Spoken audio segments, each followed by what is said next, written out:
Welcome back to trading in my zone. First of all ఈరోజు మార్కెట్లో ఏం జరిగిందో చూద్దాం. ఇది బ్యాంక్ నిఫ్టీ ఈరోజు చార్ట్ 5th ఏప్రిల్. ఈరోజు మార్నింగ్ నుంచి మార్కెట్ చాపీగానే ఉంది. అరౌండ్ 12:35కి బ్రేక్అవుట్ ఇచ్చింది అప్ సైడ్. ఈ బ్రేక్అవుట్ ఇచ్చి సస్టైన్ అయింది. అయిన తర్వాత ఈ లెవెల్స్లో రిజెక్ట్ అయింది. రిజెక్ట్ అవుతూ మళ్ళీ ఇక్కడికి వచ్చేసింది. మళ్ళీ ఇక్కడ రిజెక్ట్ అవుతూ ఇలా కన్సాలిడేషన్లో మిగిలిపోయింది. ఓవరాల్గా పెద్ద మూమెంట్ ఏం లేదు మార్కెట్లో, చాలా చిన్న మూమెంట్ వచ్చి అలాగే కన్సాలిడేషన్లో ఉంది. ఇప్పుడు మన ట్రేడ్కి ఏమైందో చూస్తే,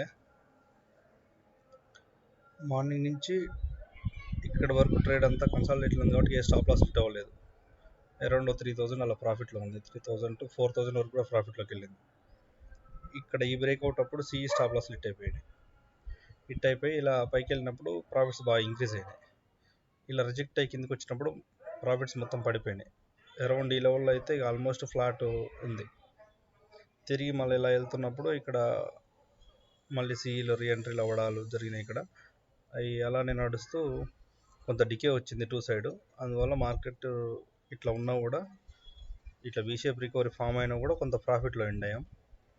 అది చూసుకుంటే ట్రేడ్ 1976 ప్లస్లో క్లోజ్ అయినాం. ఇది ఫిన్ నిఫ్టీ ట్రేడ్. ఫిన్ నిఫ్టీ కూడా డిస్కస్ చేస్తాను. ఇది బ్యాంక్ నిఫ్టీ పొజిషన్స్.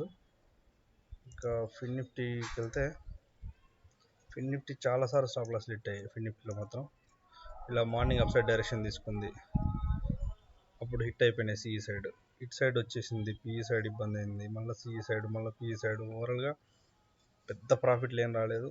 పోతూ వస్తూ కొంత డికే బాగుంది. అందువల్ల కొంచెం తక్కువ లాస్తో ఎండ్ అయింది.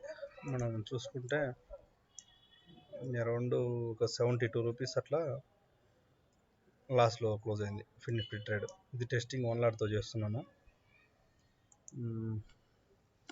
ఇదండి ఈరోజు ట్రేడ్ రివ్యూ అండ్ మార్కెట్ పరిస్థితి.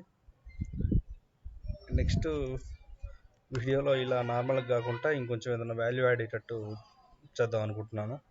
ఏదైనా పొజిషనల్ ట్రేడ్ తీసుకోవడం, ఐరన్ ఫ్లైస్, ఐరన్ కాండర్స్, ఇలా సేఫ్గా ఏదైనా ట్రేడ్ తీసుకుని 1 వీక్ దాన్ని ఎలా అడ్జస్ట్ చేస్తారు, లేదా స్ట్రాంగిల్స్, స్టాడిల్స్ ఎలా మేనేజ్ చేస్తారు, 1 వీక్ మొత్తం పొజిషనల్గా చేస్తూ చూపిద్దాం అనుకుంటున్నాను. డైలీ అడ్జస్ట్మెంట్స్ అవన్నీ ఎప్పుడు అడ్జస్ట్ చేశాను అవన్నీ చూపిస్తే మీకు కూడా కొంత అర్థమైద్ది. దానికోసం స్పెషల్ క్యాపిటల్ ఎలకేట్ చేయడం అలా చేయకుండా విర్చువల్గా చేద్దాం అనుకుంటున్నాను. అప్స్టాల్లో చేస్తే అయిపోద్దని చూస్తున్నాను. అప్స్టా కూడా ప్రీమియం లేదు నాకు, నార్మల్గా ఫ్రీగా 2 ట్రేడ్లు ఇస్తారు కదా, అదే చేసి చూద్దాం అనుకుంటున్నాను. ఇంట్రెస్టెడ్గా ఉంటే చెప్పండి, కంటిన్యూ చేద్దాం. ఇంకా ముందు రోజుల్లో ఆప్షన్ బయింగ్ సెటప్స్ అవి ఇవి చెప్తాను, అవి కూడా చేసి చూపిస్తాను లైవ్లో కూడా. ప్రజెంట్ అయితే ఈ రన్నింగ్ ట్రేడ్ ఒకటే ఎక్స్ప్లెయిన్ చేస్తున్నాను. ఇంకా ట్రేడింగ్ జర్నల్ కూడా క్రియేట్ చేయలేదు, చేసినాక చూపిస్తాను. ఓల్డ్ది మార్చింది కానీ ఏప్రిల్ ఇంకా క్రియేట్ కాలేదు. చేసి ఆ ట్రేడింగ్ జర్నల్ అవన్నీ చూపిస్తాను, అవి కూడా యాడ్ చేద్దాం డైలీ. ఓకే అండి, thanks for watching. Please do like, share and subscribe. Thank you for watching.